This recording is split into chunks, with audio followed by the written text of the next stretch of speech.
I don't have any statistics off the top of my head. I mean, but it's many hundreds of, it's probably many hundreds of races or events, and thousands of races with different distances, and many tens of thousands of participants in trail running and ultra running.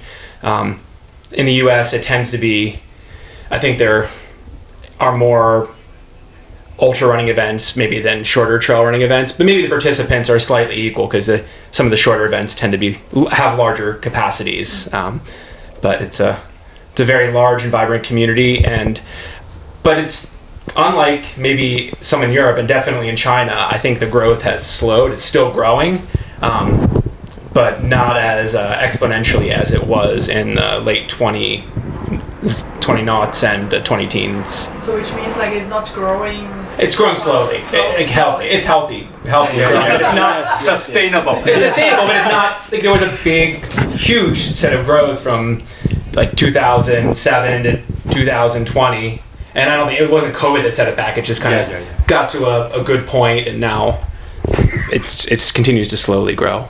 I mean, I don't have any further input on that in the U.S. I mean, I think I've seen the same thing. We have a lot of probably some issues with capacity, and you can only hold so many races on so much land, and I think that the challenges of putting on a race are probably pretty high in the U.S., I would imagine. So that probably has, you kind of hit this threshold for growth at that point. But at least from an interest side, we're seeing substantially more, traffic on our website and on those things around trail running, whether it's, the pro interest, of course, which is increasing a lot as we see, outside, but also just trail running in general. And so I think, to me, I wonder if there's maybe not so much of a growth in the racing, but in the people that are trail running, but don't ever sign up for a race and maybe never will. I think like the biggest races are probably still growing, but I see a lot of the small races, like more like village organization, like something like that, disappearing after the COVID, because I guess it's not, the main goal is not to make money or make this big event, but I still see like big races like Salomon Ultra Pirineo or races like this in Spain still growing. And I know it's not a road running podcast, but what we are experiencing in Spain is that the road running races are growing like crazy. Pretty crazy. Like the marathon of Barcelona is like double the people from 2019.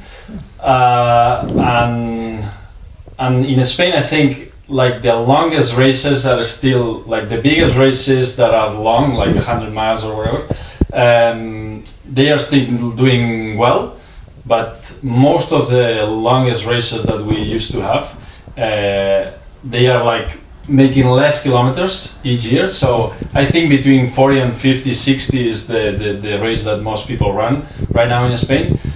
We still have like 100 miles and stuff, but my perception is that not many people are still going like crazy to the longest race that used to be like the biggest race, right? I'll have two observations in contrast from the United States. One is, I saw your face when he said road running is growing, and it is dying. Like there are races. No, I mean the New York Marathon, Chicago, all the big ones fill, but local marathons are shrinking. They're dying. Races are going away. Like the actual numbers of participants are significantly decreasing. Like I don't know the whole story with the rock and roll marathons, but you don't even hear about them anymore. They don't even exist anymore. But yeah, they don't promote them as much, that's for sure. And there is a growth. Like we haven't had as much of the festival style racing in the U.S., but we started having shorter races at these events.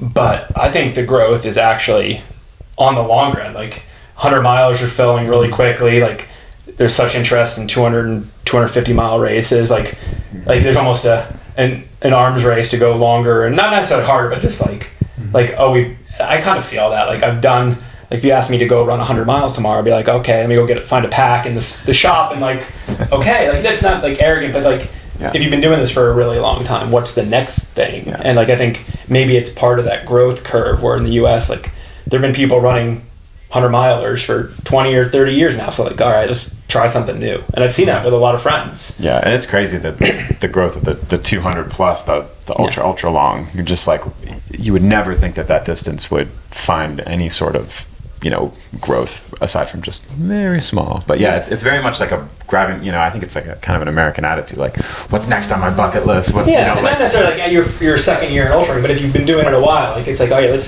I need a challenge. Like, yeah. Sorry for hijack. Yeah.